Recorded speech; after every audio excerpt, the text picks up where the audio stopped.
This episode of the CyberWire is made possible in part by Intrusion.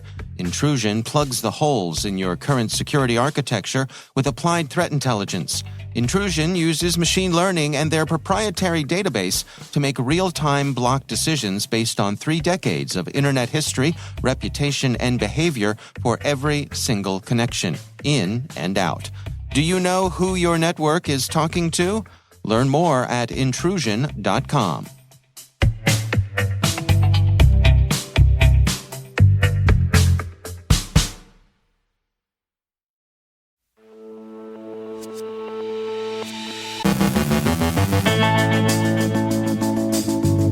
The Vice Society may be upping its marketing game. Royal Ransomware may have a connection to Conti. Royal delivers ransom notes by hacked printer. KillNet goes after healthcare. CISA's Stakeholder Engagement Strategic Plan. Adam Meyers from CrowdStrike looks at cyber espionage. Giulia Porter from RoboKiller does not want to talk to you about your car's extended warranty. And holiday wishes to all.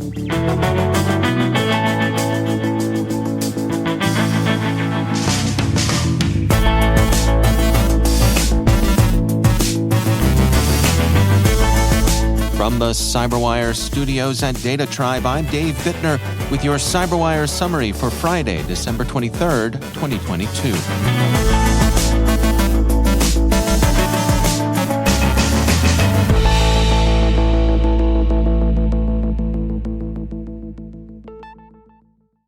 Hello, everyone. It's great to have you with us here today. First, we look at some developments in the cybercriminal underworld. Cybersecurity firm SentinelOne discovered a new ransomware variant in use by the Vice Society group. It's custom branded for the group, a first for these threat actors.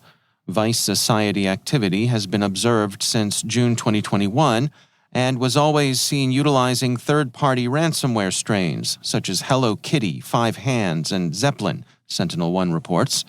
The strain seen in a recent intrusion, which the firm's researchers have dubbed PolyVice, appends the file extension of encrypted files to .vice society. The recent findings that the Zeppelin ransomware strain implemented weak encryption that allowed for decryption may have been a factor in the group's implementation of the new PolyVice variant.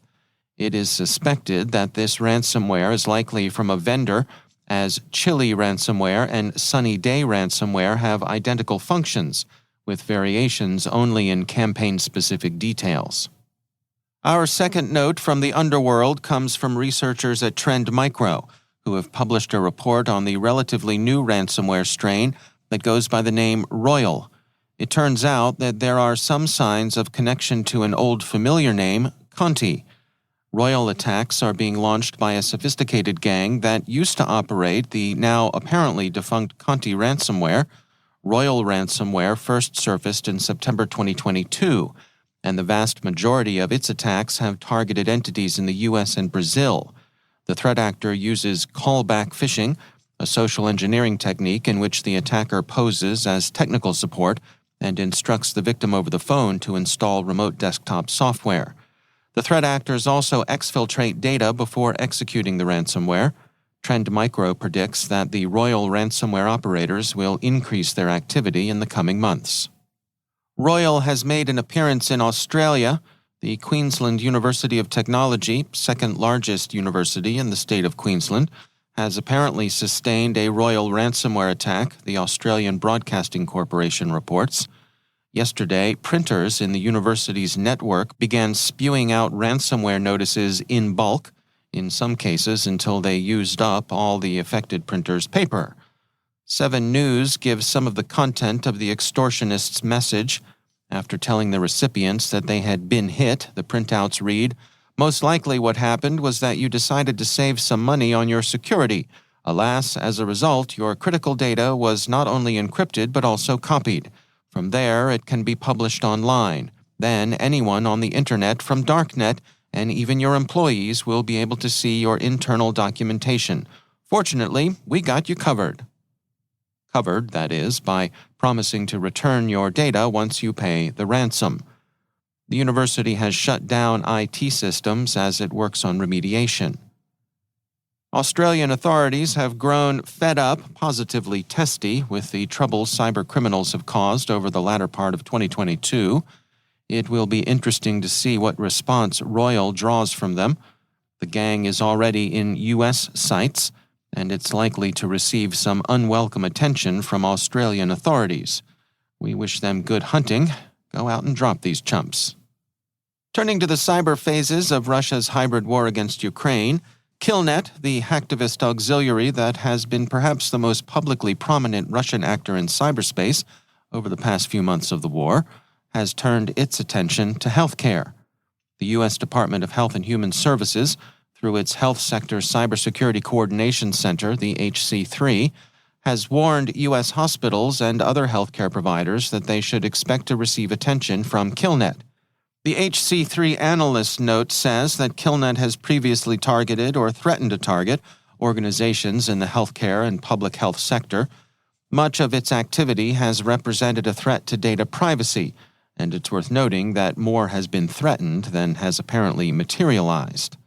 For example, KillMilk, a senior member of the KillNet group, has threatened the U.S. Congress with the sale of the health and personal data of the American people because of the Ukraine policy of the U.S. Congress. In December 2022, the pro-Russian hacktivist group claimed the compromise of a U.S.-based healthcare organization that supports members of the U.S. military and claimed to possess a large amount of user data from that organization. In some cases, however, KillNet has threatened medical devices. The report says, in May 2022, a 23-year-old supposed KillNet member was arrested in connection with attacks on Romanian government websites. In response to the arrest, KillNet reportedly demanded his release and threatened to target life-saving ventilators in British hospitals if their demands were not met. The member also threatened to target the UK Ministry of Health. HC3 says, with commendable realism, that KillNet does tend to do more woofing than biting, stating, "It is worth taking any claims KillNet makes about its attacks or operations with a grain of salt. Given the group's tendency to exaggerate, it is possible some of these announced operations and developments may only be to garner attention, both publicly and across the cybercrime underground." So, as the proverb would have it, the group's eagle mouth does have a tendency to overload its parakeet backside. Nonetheless, HC3 suggests several steps healthcare organizations might take to protect themselves and their patients, so keep those shields up, Doctor. Speaking of shields up, CISA, the U.S. Cybersecurity and Infrastructure Security Agency, has published a strategic plan for stakeholder engagement. The goals of the 2023 through 2025 plan, the first of its kind for CISA, are to, first, foster collaboration on stakeholder engagement and outreach across CISA divisions, second, gain a better understanding of stakeholders' security risks and needs, and third, effectively provide stakeholders access to CISA's products, services, resources, and information.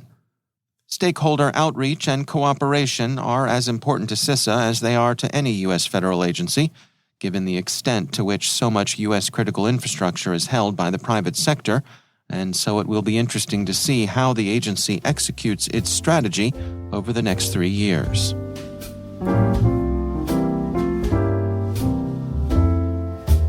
And finally, the CyberWire will publish on our winter holiday schedule beginning tomorrow and continuing through next week. It's not a hiatus. Instead, we'll depart from our regular daily and weekly podcasts and news briefings to bring you a selection of special coverage. Visit the CyberWire over the break for discussion of some of the cybersecurity sector's most interesting topics and even some pieces offered for your entertainment.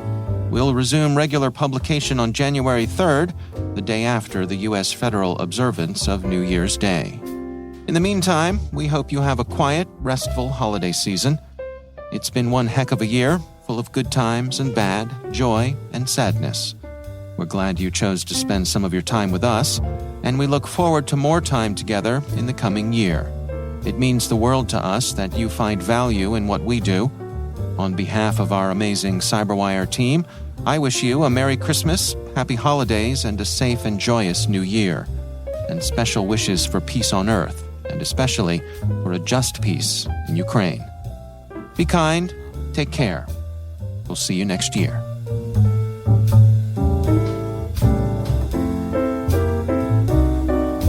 Coming up after the break, Adam Meyers from CrowdStrike looks at cyber espionage.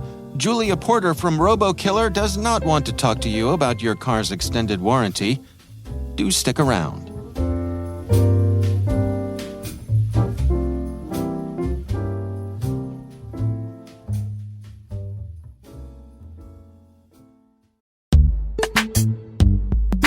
And now, a word from our sponsor, Strata.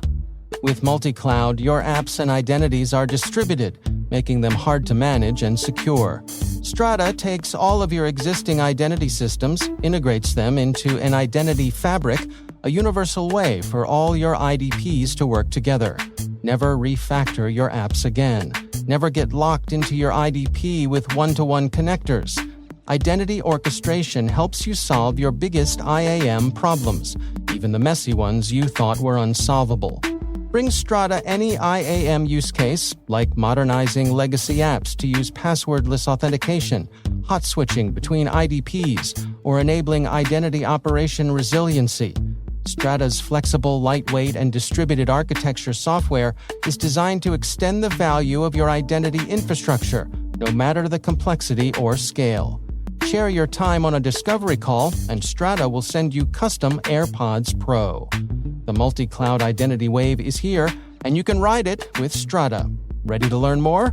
Visit strata.io/cyberwire. That's strata.io/cyberwire. And we thank Strata Identity for sponsoring our show.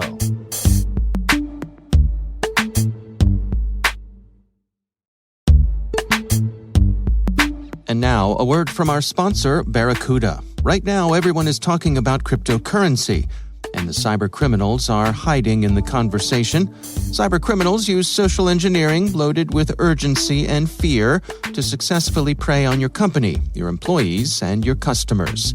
Spear phishing is just one of 13 types of email threats.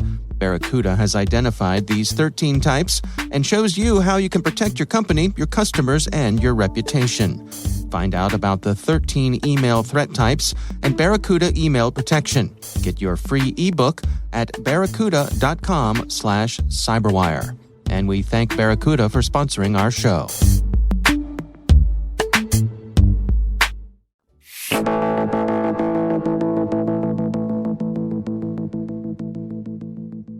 Adam Meyers is head of threat intelligence at CrowdStrike, and in his position, he's been front and center to some of the industry's most significant cyber investigations. I checked in with Adam Meyers for his insights on where we stand when it comes to cyber espionage.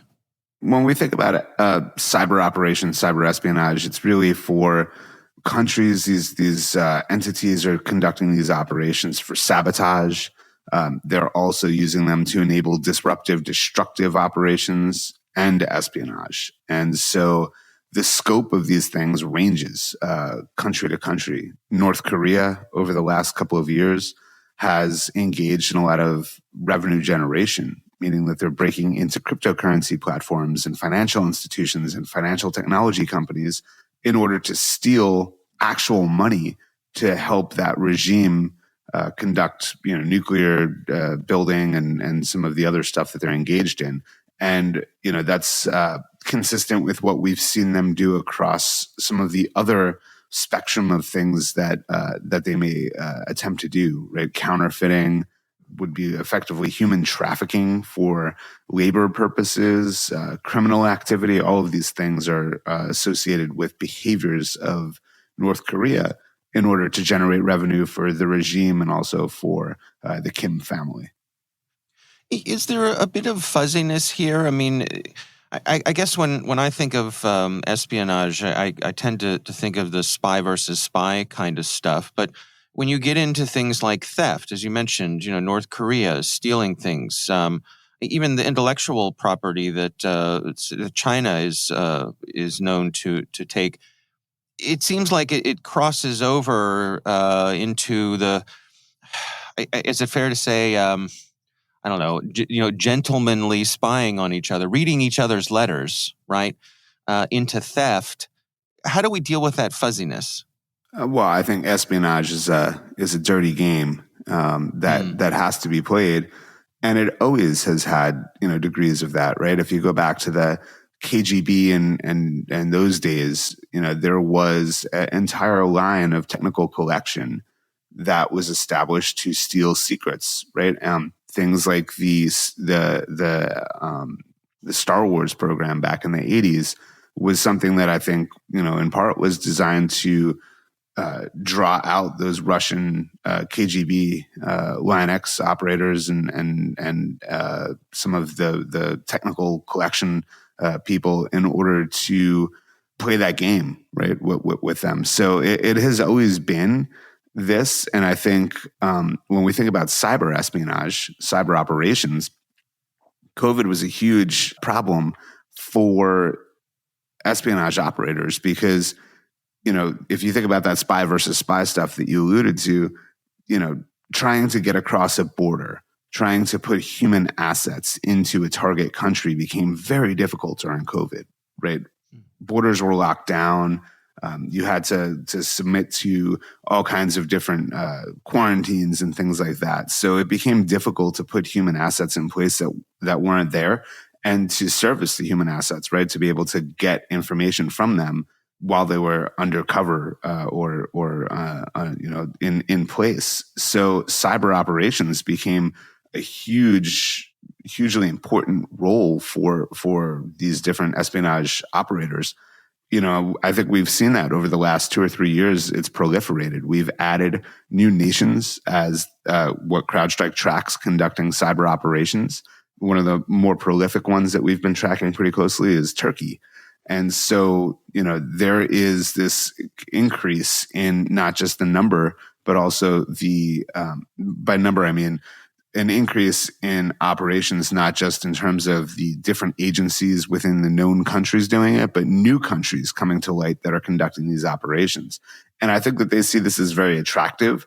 It's cheap. It's low risk, right? If an operation gets burned, you have some degree of deniability. And you can move on and do it again, right? It doesn't require setting up a whole bunch of infrastructure in country. It doesn't require moving humans around and building covers and legends and all of the things that you read about in spy movies or books. And it becomes really democratized in a certain way for lots of countries that want to engage in these operations. They really just need to find some people that have the know-how and are willing to do it, and then task them to do it. I've seen what I think it's fair to say you can call a shift in the approach by some of the government agencies, the three-letter agencies, in that there's a lot more public-private partnership, and I suppose an acknowledgement that they can't do it alone, the public can't do it alone, and that they really need to come at this problem together, collaboratively. What is your take on that shift? Do you think that indeed is the case, that it's happening? Absolutely, and as I said before, right, everybody that's playing defense, whether it be at a small enterprise, a large enterprise, Fortune 500, or government agency, they have a role to play. They're on that front line. And through things like the JCDC, the Joint Cyber Defense Cooperative that was established by CISA, through some of the other efforts by different government agencies, not just here in the US, but across the globe, we've seen an increase in collaboration, two-way sharing, right? Which used to be very one-way. And it was typically, private sector sharing information to the government, and it became a black hole. And what we've seen over the last couple of years is that there's been a substantial effort by government agencies across the globe to increase their information sharing and partnership with the private sector. And I think that that's a recognition of the fact that we are the frontline defenders, right? And so that being able to get those frontline defenders involved and to share information in a two-way capacity makes everybody safer. That's Adam Meyers from CrowdStrike.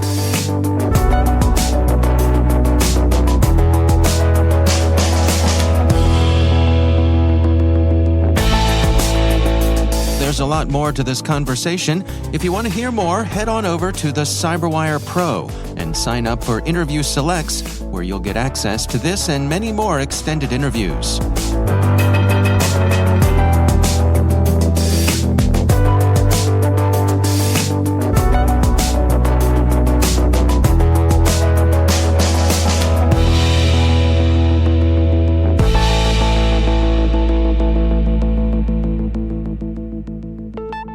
As 2022 winds down, there's one thing I think it's safe to say that most of us, at least here in the U.S., have experienced.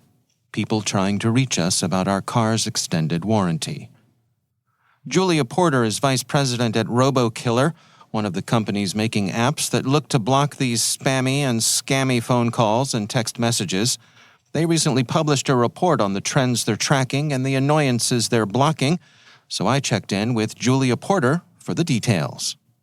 So unfortunately, Americans are now more spammed than ever as of 2022. In past years, we've been very much focused on robocall trends, which have continued to increase year over year. Unfortunately, we do have a new problem that's emerging at great scale, which is robotexts. Just in the first half of 2022, it's estimated that Americans received 66 billion robotexts, which is quite a lot. And at this point, it's now outpacing robocalls, where Americans received about 40 billion estimated spam calls in the same time period. So at this point now, one of the biggest trends and concerns, frankly, for us is that, and we could talk about this in a bit, but the industry is very focused right now on combating robocalls, and scammers know this, and they seem to be getting one step ahead of us in pivoting to this new technology, which is robotexts. And I mean, is that really what it comes down to? Is that as organizations like yourselves are helping people get on top of robocalls, is this just a pivot on the part of the bad guys? It's actually a pivot at the industry level. RoboKiller has been blocking spam texts for many years now, and we have been first to market in solutions to protect consumers. But what we believe this is a result of, and the trend lines up with this timing quite closely, is if you've been following the government efforts on the robocall side with a new technological framework called STIR/SHAKEN. STIR/SHAKEN, it was a technology that was released last year that all telecommunications providers in the U.S.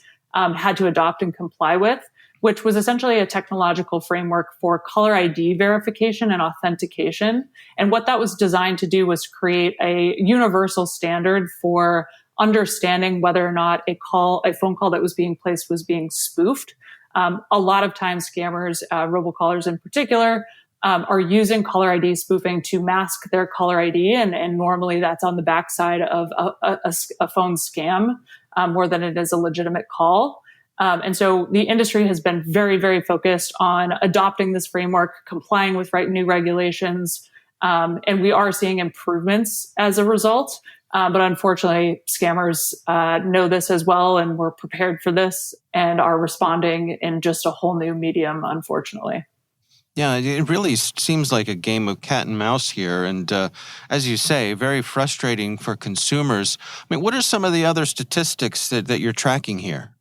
So the FTC reports has reports on the reports that they receive for consumers who come to the FTC and report losses to phone scams. We believe, based on the traffic that we're seeing, that these reports that represent millions and millions of dollars of consumer losses are only a small piece of the actual losses in the United States. For 2022, we are projecting that consumers are going to lose about $28 billion to robotexts. Where that kind of nets out is about $1,000 in losses per robotext scam. And unfortunately, again, going back to that point of being more spammed than ever, people are also losing money to robocalls. And we believe that that number for robocalls is going to reach about 60 billion by the end of 2022. And so you can imagine that this is a huge problem for consumers that we're seeing in nationwide. And of course, that just kind of takes it a step further. Not only are these calls and texts really annoying, but for some, they can be quite catastrophic financially. In terms of the actual scams themselves, are there certain ones that are more popular? Yes, it's kind of sad and funny at the same time. If ever, I think if you've kind of been on social media, you might have seen some people talking about the car warranty robocall. Based on RoboKiller's data, we estimate that it's statistically possible that every American with a smartphone has received that robocall more than 4 times this year, at least. I know I have. I guess it's something we all have in common. What's interesting with the car warranty robocall is we're actually seeing a large decrease, a significant decrease actually in the last couple of months for that robocall specifically, actually thanks to an effort from the FCC. The FCC tracked down some known robocallers that were suspected to be behind this car warranty robocall. And they actually put out an announcement that allowed all carriers to block any traffic from where they had identified they thought this scam was coming from. And what we've seen since that announcement in July of this year is that car warranty robocalls, according to RoboKiller, have gone from about 15% of total robocalls to less than 1% in just a couple of months. So this is actually an exciting development because it's a great testament to the FCC's efforts to get involved to stop a particular scam and seeing that that's working really basically immediately. So we're very excited about that. Of course, scammers, just like we're seeing with robotext shifts, are really going to often just change their tactics and adopt different scams. In terms of the types of scams that we're seeing, the overall trend that we know about phone scammers is that they watch the news, they know what's top of mind for us, and they're often changing and targeting their scams to be as relevant as possible. So, for example, in the last couple of months, we've seen significant increases in student loan phone scams, both for robocalls and text, as coverage around student loan forgiveness has increased in the media. And again, that scammers really are just trying to kind of catch you when you're not really paying attention. But, you might look at something and see oh yeah, I did apply for student loan forgiveness. I'm going to, just click this link and check this out in this text. And then all of a sudden, you're hooked. And so that's definitely a common trend that we see, of course, as we head into the holidays. Scammers love to pose as delivery service text companies. I've been getting a ton of Amazon spam texts in the last couple of days, actually. And so really, for them, it's a game of relevancy, just to increase the likelihood that you'll fall for their scams, unfortunately.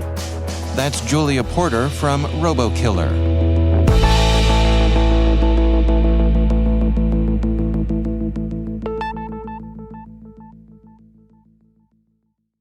Thanks to all of our sponsors for making the CyberWire possible. Find out more about sponsoring our programs at thecyberwire.com/sponsor.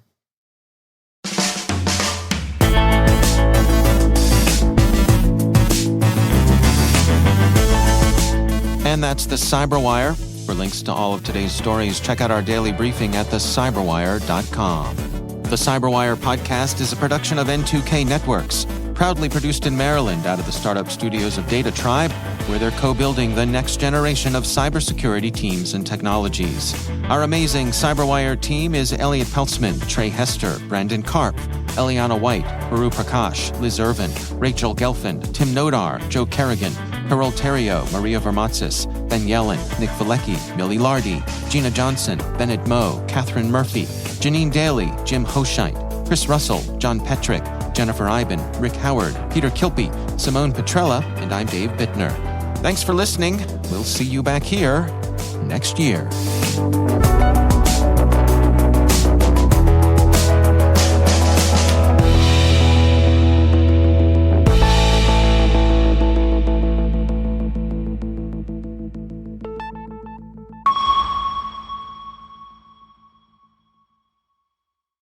One final note, we will be taking a break from our regularly published programs from Christmas Eve to New Year's Day.